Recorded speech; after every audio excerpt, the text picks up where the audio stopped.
Welcome friends, स्वागत है आप लोग का स्मार्ट क्लासेस में।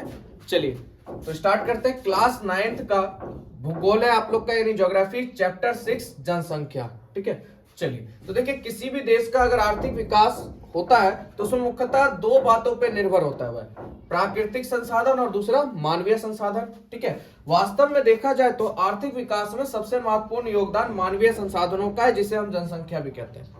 क्योंकि जनसंख्या आर्थिक विकास का साधन ही नहीं है बल्कि उसका साध्य भी है। ठीक है, भारत में जनसंख्या का आकार एवं वृद्धि देखा जाए तो बेहद बेहाविया है, जिसे हम लोग जनसंख्या विस्फोट के नाम से भी जानते हैं।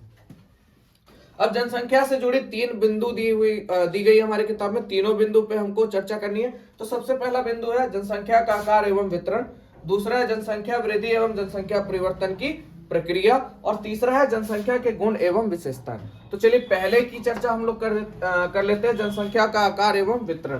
कहता है 1 मार्च 2001 ईस्वी तक भारत की जनसंख्या 102.8 करोड़ थी, जो विश्व की कुल जनसंख्या का अगर देखा जाए 16.7% था। ठीक है, और यह करीब 103 करोड़ लोग भारत के 32.8 लाख वर्ग किलोमीटर के विशाल क्षेत्र में असमान रूप से वितरित हुए। ठीक है, चलिए आगे पॉइंट देखते हैं। आगे बात करते हैं जनगणना की। तो देखिए, एक निश्चित समय अंतराल की आधिकारिक गणना को हम लोग क्या कहते हैं? जनगणना कहते हैं। और भारत में सबसे पहले अगर बात की जाए तो 1872 में जनगणना की गई थी। उसके बाद सन 1881 में पहली बार संपूर्ण जनगणना की गई थी। अगर शुरुआती में देखा जाए तो 1872 में, और संपूर्ण जनगणना की बात करें तो 1881 में पूर्ण हुई थी। ठीक है, उसी समय से प्रत्येक 10 वर्ष पर जनगणना होती है, यानी हर 10 साल बाद आपकी क्या होगी? भारत में जनगणना होगी। ठीक है, आगे बात करते हैं। 2001 की जनगणना के अनुसार देश में सबसे अधिक जनसंख्या वाला राज्य की बात करें तो उत्तर प्रदेश हो जाएगा, और दूसरे स्थान पे हमारा महाराष्ट्र, और तीसरे स्थान पे कौन सा राज्य हो जाएगा? बिहार हो जाएगा। ठीक है, फिर से ध्यान से समझिए। 2001 की जनगणना के अनुसार देश में सबसे अधिक जनसंख्या वाला राज्य की अगर बात करें तो उत्तर प्रदेश हो जाएगा, दूसरे में महाराष्ट्र और तीसरे में बिहार। ठीक है, भारत की लगभग आधी आबादी केवल 5 राज्यों में निवास करती है। ध्यान समझिएगा, भारत की लगभग आधी जो आबादी है वो 5 राज्यों में निवास करती है। कौन कौन से? तो देखिए, उत्तर प्रदेश में, महाराष्ट्र, बिहार, पश्चिम बंगाल एवं आंध्र प्रदेश। उसके बाद अगर देखा जाए क्षेत्रफल की दृष्टि से राजस्थान सबसे बड़ा राज्य है। ठीक है, क्षेत्रफल की दृष्टि से देखा जाए तो राजस्थान सबसे बड़ा राज्य है। आगे बात करते हैं घनत्व के आधार पर भारत में जनसंख्या का वितरण। तो देखिए, जनसंख्या घनत्व का तात्पर्य भूमि के प्रति इकाई पर अधिवासित होने वाले जनसंख्या, यानी कि सीधा समझिए जैसे 1 किलोमीटर के अंदर में कितने लोग रह रहे हैं। ठीक है, उसके बारे में बताना, ये आपका घनत्व कहलाएगा। ठीक है, जैसे समझिए कि 1 लीटर जैसे होता है, 1 लीटर नपना जो होता है आप लोग का, जैसे दूध नापते हैं या कोई भी चीज या लोटा होता है, उसमें कितना पानी हटेगा? तो 1 लीटर हटेगा, है ना। 1 लीटर के नपने में 900 भी हटेगा, 900 ml भी हटेगा, 800 ml भी हट सकता है, 400 ml भी हट सकता है ना। तो उसी तरह से इस चीज को ही हम लोग घनत्व में लेके जाते हैं। तो देखिए कैसे होता है। तो भारत की जनसंख्या 2001 के अनुसार भारत का औसत जनसंख्या घनत्व अगर देखा जाए तो 325 व्यक्ति वर्ग किलोमीटर, यानी हर किलोमीटर में 325 व्यक्ति का घनत्व था। लेकिन इसमें भारी विषमता है। ठीक है, मैदानी राज्यों में सर्वाधिक घनत्व है, तटीय राज्यों में काफी कम घनत्व है, लेकिन पर्वतीय राज्यों में आदिवासी आर्थिक संरचनात्मक सुविधा की कमी के कारण कम घनत्व पाया जाता है। यानी अगर सबसे ज्यादा घनत्व पाया जाता है तो किसमें पाया जाता है? मैदानी राज्यों में, याद रखिएगा। उसके बाद पठारी राज्यों में सामान्य घनत्व की स्थिति रहती है। जो पठारी राज्य हैं उनमें समान स्थिति रहती है, और सबसे कम आपका पहाड़ी क्षेत्र और पर्वतीय क्षेत्र में हो जाता है। ठीक है, चलिए आगे देखिए। अगर घनत्व के हिसाब से देखिएगा तो देखिए, भारतीय राज्यों में सर्वाधिक घनत्व वाला अगर बात करें तो कौन सा? पश्चिम बंगाल हो जाएगा आप लोग का। इसके बाद आपका बिहार, केरल का स्थान आता है। ठीक है, और सबसे कम घनत्व की बात करें तो अरुणाचल प्रदेश हो जाएगा, सबसे कम घनत्व है वहां पर। ठीक है, अर्थात पर्वतीय राज्य का। केंद्र शासित प्रदेशों को सम्मिलित कर देखा जाए तो सर्वाधिक घनत्व वाला अगर होगा तो कौन सा? दिल्ली होगा, जिसमें सर्वाधिक घनत्व पाया जा रहा है। लेकिन सबसे कम घनत्व का बात करें तब भी हमारा अरुणाचल प्रदेश ही होगा। ठीक है, आगे बात करते हैं। जनसंख्या वृद्धि दर तीव्र होने के कारण भारत के औसत घनत्व भी तेजी से वृद्धि हो रही है। 100% है, जनसंख्या में वृद्धि होगा, घनत्व बढ़ेगा, है ना। तो वही चीज यहाँ पे, जनसंख्या में वृद्धि हो रही है तो घनत्व भी बढ़ेगा। चलिए आगे है जनसंख्या वृद्धि। देखिए जनसंख्या वृद्धि का अर्थ होता है किसी विशेष समय अंतराल में, जैसे 10 वर्षों के भीतर किसी देश राज्य के निवासियों की संख्या में परिवर्तन। इस प्रकार के परिवर्तन, जो परिवर्तन होते हैं उसको क्या कहते हैं, जनसंख्या वृद्धि। और इस प्रकार के परिवर्तन दो प्रकार से व्यक्त किए जा सकते हैं, पहला सापेक्ष वृद्धि और दूसरा प्रतिवर्ष होने वाले प्रतिशत परिवर्तन के द्वारा। यानी कि हर 10 साल में भैया राज्य में कितने लोगों का आवागमन हुआ, कितने लोग बढ़े, कितने बच्चे पैदा हुए, जन्म दर, मृत्यु दर, इस औसत के हिसाब से जनगणना एक तैयार की जाती है और उसी के हिसाब से बताया जाता है जनसंख्या में कितनी वृद्धि हुई या घटोत्तरी हुई। ठीक है। जनसंख्या में होने वाले परिवर्तन के 3 मुख्य कारण हैं, मैंने बताया था आपको। पहला जन्म दर, दूसरा मृत्यु दर और तीसरा प्रवास। यानी भैया जो वहां पे रह रहे हैं वो तो जन्म मृत्यु हो ही रहा है, और दूसरा बहुत से ऐसे लोग होते हैं जो भाई दूसरे इलाके से आके उस इलाके में बस जाते हैं। कोई मान लीजिए पश्चिम बंगाल के होंगे, बिहार में आके रह जाएंगे, बिहार के होंगे, बंगाल इधर बस जाएंगे, है ना। इस तरह से प्रवास काम होते रहता है। तो आगे बात करते हैं, 1 वर्ष में प्रति 1000 व्यक्तियों में जितने जीवित बच्चों का जन्म होता है, 1000 में जितने जीवित बच्चों का जन्म होता है उसे जन्म दर कहते हैं। और 1 वर्ष में प्रति 1000 व्यक्तियों में मरने वालों की संख्या को मृत्यु दर कहते हैं। मतलब 1000 अनुमानिक है, उसमें जो मरे वो मृत्यु दर के अंदर आ गए, जो जन्म लिए वो जन्म दर के अंदर आ गए। ठीक है। जनसंख्या वृद्धि का तीसरा घटक है प्रवास। तो लोगों का एक क्षेत्र से दूसरे क्षेत्र में चले जाना ही क्या कहलाता है, प्रवास कहलाता है। और ये तो भैया वृद्धि में कारण बनेगा ही, कोई आएगा तो कोई जाएगा, है ना। चलिए आगे देख लेते हैं। आगे देखिए, वर्तमान विश्व में प्रत्येक 6 व्यक्तियों में से एक भारतीय, नोट में आपको बताया गया। तो याद रखिएगा पूरे विश्व में अगर 6 विदेशी होंगे तो उसमें से एक हमारा इंडियन होगा, एक भारतीय होगा। ठीक है। आगे बात करते हैं, पिछले 10 वर्षों में 1991 से 2001 में भारत की जनसंख्या में प्रतिवर्ष 1.82 करोड़ की वृद्धि हुई है। 1.82 करोड़ की क्या हुई है, वृद्धि हुई है। भारत की कुल जनसंख्या में प्रति मिनट 29 व्यक्तियों की वृद्धि हो रही है। हर एक मिनट में 29 व्यक्ति क्या हो रहे हैं, बढ़ रहे हैं। आगे बात करते हैं जनसंख्या की विशेषताएं। तो देखिए इसमें पहला जो है आपका आयु संरचना है, और से आयु संरचना। तो देखिए आयु संरचना की दृष्टि से भारतीय जनसंख्या के 3 वर्गों में विभाजित किया गया। सबसे पहला किशोर वर्ग, 15 वर्ष से कम आयु। दूसरा प्रौढ़ वर्ष, 15 से 19 वर्ष की आयु होगी इसमें। और तीसरा वृद्ध वर्ग, यानी 60 वर्ष या इससे अधिक।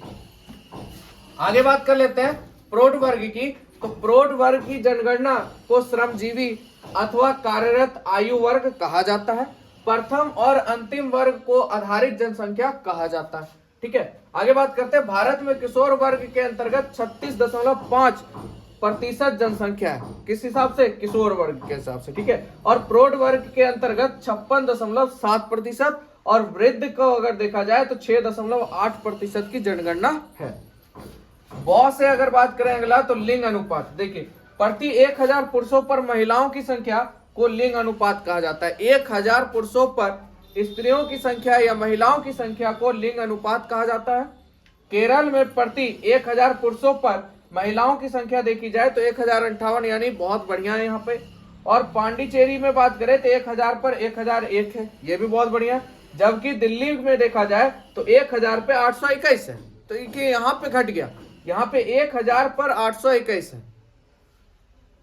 अब जो बेचारे बच गए उनकी शादी कैसे होगी सोचिए, है ना। चलिए आगे चलिए। तथा हरियाणा में बात करें तो देखिए यहाँ पर भी केवल 861 बचे हुए, है ना। तो इस तरह से ये क्या कहलाता है, लिंगानुपात कहलाता है। यानी मेल की संख्या 1000 होगी तो फीमेल 821 है। मेल अगर 1000 है तो भैया फीमेल कितनी है, 861 है। ठीक है। तो चलिए आगे पॉइंट देख लेते हैं लिंगानुपात के बाद। आगे देखिए साक्षरता दर।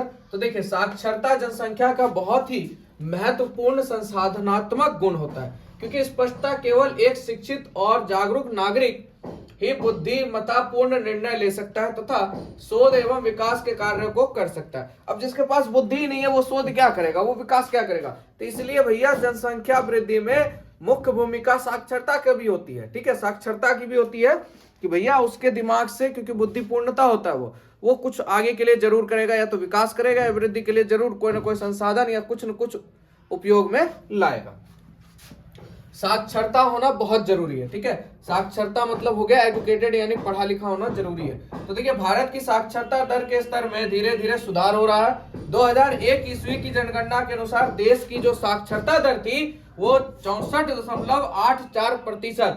वही अगर पुरुषों की बात करें तो पुरुषों में 73% था और महिलाओं की बात करें तो 53.67% थी, लेकिन इसमें भी सुधार हुआ है। ठीक है, आगे बात करें दो व्यवसायिक संरचना की, तो विभिन्न प्रकार के व्यवसायों के अनुसार किए गए जनगणना के कायिक वितरण व्यवसायिक संरचना कहते हैं। जैसे इसको समझिएगा, व्यवसाय में एक प्राथमिक हो गया आपका, जिसमें कृषि हो गया, खेती पथारी, पशुपालन, वृक्षारोपण, मछली पालन। दूसरा द्वितीयक हो गया, यानी उद्योग बहुत सब फैक्ट्री खोल लेना, भवन एवं अन्य निर्माण करना, ये द्वितीयक हो गया। तृतीयक में आपका परिवहन हो गया, संचार हो गया, प्रशासन, वाणिज्य हो गया। तो देखिए इसमें आपका 64% आ जाता है, इसमें 13% आ जाते हैं, इसमें 20% आ जाते हैं। ठीक है, अगला देख लेते हैं स्वास्थ्य की। तो स्वास्थ्य आबादी विकास की प्रक्रिया को भी स्वरूप एवं प्रभावकारी बनाता है। वर्तमान स्थिति में स्वास्थ्य सूचकों में लगातार सुधार हो रहा है।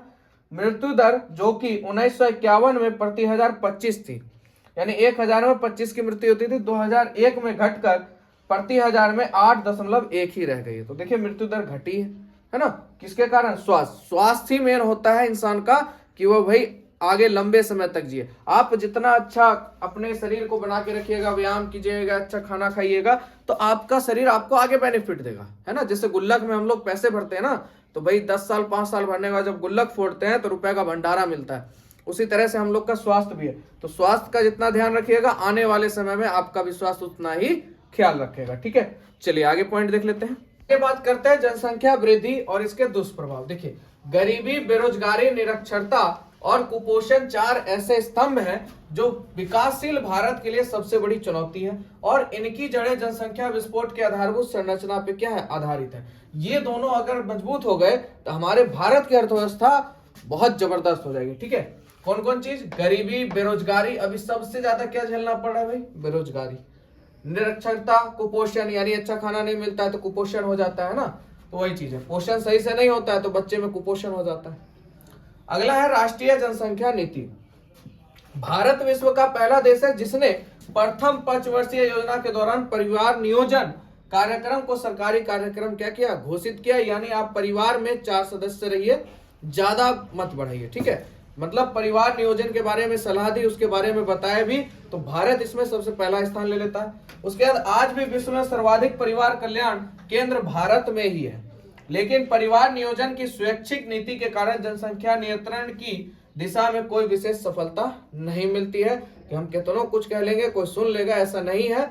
जो जैसे चल रहा है अपना सिस्टम के अनुसार चल रहा है। अतः 1976 ईस्वी में राष्ट्रीय स्तर पर जनसंख्या नीति की घोषणा की गई, जिसमें लड़के और लड़कियों के विवाह की आयु न्यूनतम की गई कि भैया लड़के का विवाह 21 वर्ष के बाद और लड़कियों का विवाह 18 वर्ष। और आपको पता होगा 18 वर्ष के बाद क्या हो जाते हैं? बालिग, और 18 वर्ष से पहले के बच्चे क्या कहलाते हैं? नाबालिग। याद रखिएगा। आगे बढ़ते हैं। 2002 ईस्वी की जनगणना नीति में स्पष्ट किया गया है कि 2045 तक भारत की जनसंख्या स्थिर हो जाएगी, और वस्तुतः भारत की जनसंख्या नीति छोटा परिवार, सुखी परिवार की नीति पे आधारित होगा। तो क्या आप लोग बता सकते हैं ये सक्षम हो सकता है? 2045 तक, मतलब परिवार नियोजन का सीधा मतलब है एक पेरेंट्स की अगर बात करें, माता और पिता और 2 बच्चे, एक बेटा और एक बेटी, इस 4 पे समेट जाएगा पूरा दुनिया। तो आपको लगता है? कमेंट में जरूर बताइए कि ऐसा होना संभवता है। हो जाए तो अति उत्तम, ना हो तो भी ठीक है। ठीक है, अपने अपनी राय जरूर दीजिएगा। तो ये है हमारा छोटा परिवार, सुखी परिवार, या माँ बाप एक बेटा हो जाए या एक बेटी हो जाए, मतलब छोटा परिवार, सुखी परिवार। इसके बारे में कक्षा 2 या 3 में सोशल साइंस के किताब में दिया हुआ भी है। एक छाते के अंदर माता पिता और एक बेटी होता है, एक बेटा होता है, छाते के अंदर बारिश में भीगते हुए बच जाते हैं। और एक और परिवार होता है जिसके साथ 8 बच्चे होते हैं। वो जब छाते के नीचे आता है तो बेचारा आधे बच्चे भीग जाते हैं, खुद भी भीग जाता है। तो इससे ये दर्शाया गया कि छोटा परिवार, सुखी परिवार, बड़ा परिवार थोड़ा सा दिक्कत हो जाता है। ठीक है, तो इस चीज को कहा गया है 2045 तक सीमित कर दिया जाएगा कि जनसंख्या पर नियंत्रण हो सके। तो चलिए, ये था आप लोग का चैप्टर 6 जनसंख्या, पूरा चैप्टर हो गया। मिलेंगे आप लोग से इसका क्वेश्चन आंसर भी, क्वेश्चन आंसर के साथ अगले वीडियो में। चलिए, वीडियो अच्छा लगा हो तो लाइक कीजिएगा, चैनल को सब्सक्राइब कीजिएगा और नए बच्चे को जरूर शेयर कीजिएगा। जय हिंद, जय भारत।